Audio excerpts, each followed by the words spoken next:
Bir boy odam ko'prik quribdi va undan o'tish narxini 1 tanga qilib qo'yibdi.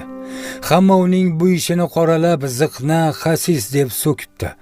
Bir kuni dunyodan ketish oldi boy odam o'g'lini oldiga chaqirib shunday vasiyat qilibdi: "O'g'lim, odamlar meni butun umr yomon nom bilan atashdi. Sen shunday qilginki, men o'tgandan keyin hamma meni yaxshi nom bilan eslashsin." O'g'il esa otasidan keyin ko'prikdan o'tib qo'yish narxini 3 tanga qilib qo'ydi. Shunda odamlar ziqna, bu otasiga o'xshamadi, otasi insofli edi deb xotirlashibdi. Bundan xulosa shuki, hayotimiz ham aslida shunday.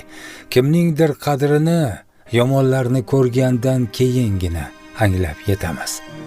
E'tiboringiz uchun rahmat. Salomat bo'ling.